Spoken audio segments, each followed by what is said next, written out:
ہم سے جڑنے کے لیے ہمارا پیارا سا چینل اپنا ازہری چینل کو ابھی سبسکرائب کریں اور بیل آئیکن دبانا نہ بھولیں۔ السلام علیکم ورحمۃ اللہ وبرکاتہ۔ لک الحمد یا اللہ والصلاة والسلام علیک یا رسول اللہ صلی اللہ تبارک و تعالی علیہ وسلم۔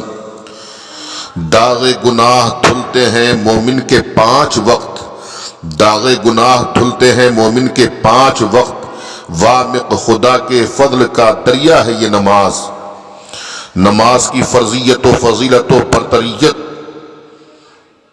بہت زیادہ ہے، اور اس کی فضیلت و فرضیت پر جتنی تاکیدیں اور نماز چھوڑنے پر جس قدر وعیدیں وارد ہوئی ہیں، اتنی کسی دوسرے فرائض کے بارے میں تاکیدیں اور سخت وعیدیں نازل نہیں ہوئی۔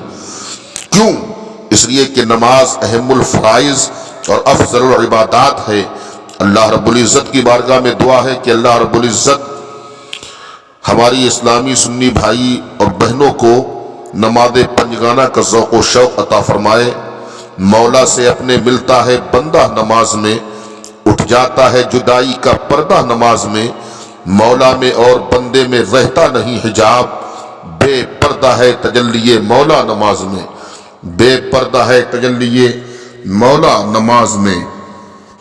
بے نمازی کتنا برا ہے، آئیے ہم ایک حکایت کے ذریعے آپ کو سمجھائیں۔ بے نمازی ایک جنگل سے گزر رہا تھا کہ اس کے ساتھ شیطان ہو لیا۔ اس شخص نے نہ تو نماز فجر پڑھی، نہ نماز ظہر، نہ ہی عصر، اور نہ ہی نماز مغرب، نہ ہی نماز عشاء، یعنی 5 وقت کی نماز اس نے نہیں پڑھی۔ رات کو جب سونے کا وقت ہوا تو شیطان نے اس سے کہا کہ میں تم سے دور رہنا چاہتا ہوں۔ اس نے کہا کیوں؟ تو شیطان بولا اس لیے کہ میں نے صرف ایک سجدہ نہ کیا تھا، اور وہ بھی آدم علیہ السلام کو، اور تو نے تو دن بھر میں کئی سجدے خدا ہی کو نہیں کیے۔ تو مجھے ڈر لگتا ہے کہ جب ایک سجدہ نہ کرنے سے مجھ پر لعنت کا عذاب بھیج دیا گیا، تو تجھ پر اتنے سجدے چھوڑنے سے خدا جانے کیا دردناک عذاب نازل ہو، جس میں کہیں میں بھی نہ مارا جاؤں۔ اللہ اللہ، عبرت کا مقام ہے کہ بے نمازی جو ہے، بے نمازی کو شیطان بھی اپنے سے زیادہ برا سمجھتا ہے۔ لہذا پوری دنیا میں، پورے ورلڈ میں اس وقت لاک ڈاؤن ہے، فرصت ہی فرصت ہے۔ میں اپنے بھائیوں سے، اپنی بہنوں سے، اپنی ماؤں سے گزارش کروں گا کہ موقع کو غنیمت جانتے ہوئے جو قضا نمازیں، جسے عرف عام میں قضائے عمری بھی کہا جاتا ہے، ادا کر لیں۔ نہ معلوم کس وقت ہم لقمہ اجل بن جائیں۔ موقع کو غنیمت جانتے ہوئے اپنی نمازوں کو بھی درست کریں، اور ہر وقت کی نماز پابندی وقت کے ساتھ نماز کو ادا کرنے کی کوشش کریں۔ اللہ رب العزت سب کو نماز پڑھنے کا جذبہ، شوق عطا فرمائے۔ اللہ رب العزت ہماری جو چھوٹی ہوئی نمازیں ہیں ان سب کو ادا کرنے کی، قضا نمازوں کو مکمل کرنے کی اللہ رب العزت توفیق رفیق نصیب فرمائے۔ اب ہم اپنے اصل موضوع کی طرف آتے ہیں۔ فقہ حنفی کے مطابق نماز کا درست اور عملی طریقہ آپ سماعت کریں اور اپنی نماز کو ٹھیک کرنے کی کوشش کریں۔ دھیان دیں، باوضو قبلہ رو اس طرح کھڑے ہو کہ دونوں پاؤں کے درمیان 4 انگل کا فاصلہ ہو۔ اس کے بعد دونوں ہاتھ کانوں تک لے جائیں کہ دونوں ہاتھوں کے دونوں انگوٹھے دونوں کانوں کی لو سے چھو جائیں، اور دونوں ہاتھوں کی انگلیاں نہ ملی ہوئی ہوں نہ زیادہ کھلی ہوئی ہوں، بلکہ اپنی حالت پر ہی رکھیں، اور ہتھیلیاں قبلے کی جانب ہوں، نظر سجدے کی جگہ پر ہو۔ اب جس وقت کی جو بھی نماز پڑھیں اس کی نیت اس طرح کریں، یعنی دل میں اس نماز کا پکا ارادہ کریں۔ اگر ہو سکے تو زبان سے بھی کہہ لیں، یہ بہتر ہے۔